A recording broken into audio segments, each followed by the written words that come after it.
Now, one of the reasons why this car was so inexpensive here at the auction was, of course, the damage to the dash. And this is extensive. And we sell a lot of BMWs. BMWs that sit out in the sun for long periods of time. What in the world happened to this dash to cause this kind of damage? And I'm going to suggest that some type of product was applied to this dash to either soften it or restore it or protect it from UV radiation. And my God, that really had an adverse reaction there to the material of the dash. Look at that. That is destroyed. Pretty well uniformly, from all the way here to the left, all the way here to the right. And not only did it damage here, the main portion of the dash, but here, the windshield sill, which is a separate part. And look over here on the sides, these trim pieces, very, very severely cracked. Now, what are we going to do? Well, actually, we're buying a carpet that's going to lay over this. So it will help. It won't be perfect, but it'll be a black carpet that's actually designed to go up over the dash where we have damage like this. But otherwise, the engine runs nice. The transmission shifts nicely. Having an issue here with the air conditioning. But the glass is certainly no chips, no cracks. Looks excellent. Possibly it's a replacement glass, but it's been there for a while. So after we get this one fixed up, this will be a nice vehicle. This uses the ZF 6HP 26 transmission, and it uses BMW's N62 normally aspirated V8. Now let's take a quick brief look at the engine. Okay, here we see the engine compartment of our 2007 BMW 650i convertible. Now here in the model year 2007, BMW was using their N62 V8. And this is a normally aspirated V8. It has the Valvetronic system, which I actually have a servo motor that through a worm gear train is actually controlling the opening of the intake valves. And this is the method whereby I throttle the engine. This is kind of a unique feature to BMW. They use it on both the inline six-cylinder and the V8s. It works rather well, and it reduces pumping losses of the engine, so it's supposed to help improve fuel economy and performance, and certainly gives the engine a different type of feel from a conventional throttle valve. Now, I do have a throttle valve that works in concert with the Valvetronic system, but is not used in a conventional way as we think about a throttle valve. It's not being used to control manifold pressure per se. What I'm doing is I'm actually controlling compression pressure by controlling the opening of the intake valve. So there at idle, the intake valve just barely comes off its seat. And as we go into full throttle, it opens fully. And of course, I have 2 intake valves per cylinder, 4 valves per cylinder, 2 intake, 2 exhaust. All right, we have a nice big plastic intake manifold, however, this right here is a cover held down with the 4 10mm fasteners. This is a decorative cover here for the throttle body. Here we have the mass airflow meter and of course the air cleaner. The battery's kind of weak on this vehicle, so we have to keep jump starting it. That's why the jump start cover is removed. And of course this is our ground terminal for the jumper box. And here as we go along, this is a vacuum pump. It is driven by the exhaust camshaft here on the N62 V8. This is certainly easy to get to. Sometimes it leaks. This one certainly isn't leaking.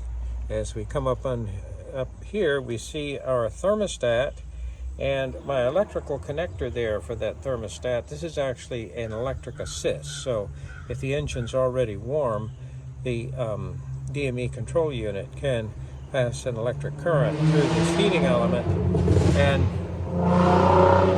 fully open the thermostat very, very quickly. The water pump is belt driven. And on this vehicle, normally aspirated V8 N62. I do not have an electric water pump for the engine. However, I do have an electric water pump for the heater core. And I believe that's hiding over here. We'll look at that in just a moment. All right, here we see our low side. Is that the low side or high side? Here we are, high side and my low side service fittings for the air conditioner. Now, we did check the air conditioner system on this. This uses an interesting style compressor. The compressor does not have a conventional magnetic clutch. Instead, it has a solenoid actuated valve that controls the position of the swash plate in the AC compressor.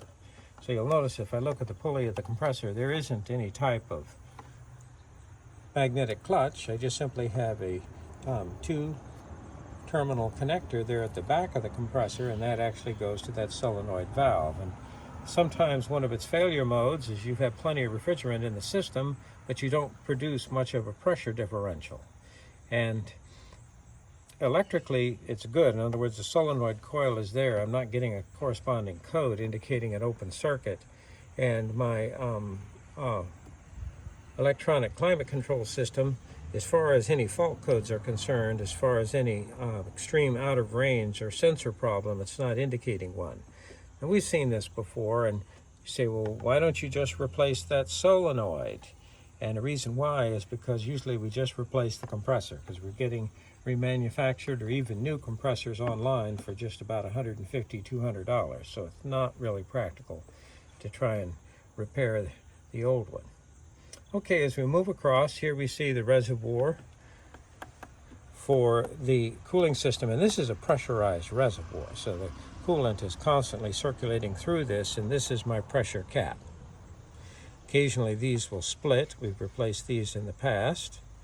This is the power steering reservoir. And here we see our anti-lock brake system, the anti-lock brake system controller and hydraulic motor and valve assembly. So the solenoid coils, the actual controller, the valve assembly, and the electric motor are one integral unit. And we've replaced these before. Usually we get a used one. On some late model cars, you got to be careful, because when you put a used one in, sometimes the system will then argue where this is not programmed or calibrated with software to the vehicle. And we have a couple of ways that we deal with that. We have a service that comes out and does that for us, which is usually what we've been favoring. And then a MaxiDAS Elite with a corresponding subscription can do that also. Okay, let's move across. And here we see the hood release.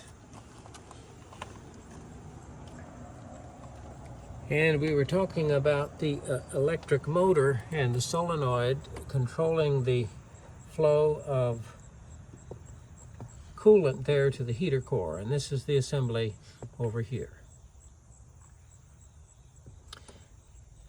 Now this is a port fuel injected system. So intake manifold, port fuel injection. I see one of my fuel lines coming up. Actually, it's the only one, because they like to use the deadhead rail. I don't have a fuel pressure regulator at the fuel rail, and I don't have a return going back to the tank. What happens is the fuel pressure regulator is part of the fuel pump assembly in the tank. So just simply one direction there, the fuel is directed to the fuel rail, and usually it's at about I guess about 3.5, 4 bar, and a bar is 14.7 pounds per square inch. Okay, great big electric cooling fan. We've had to work with these before, and of course obviously our radiator core support and radiator.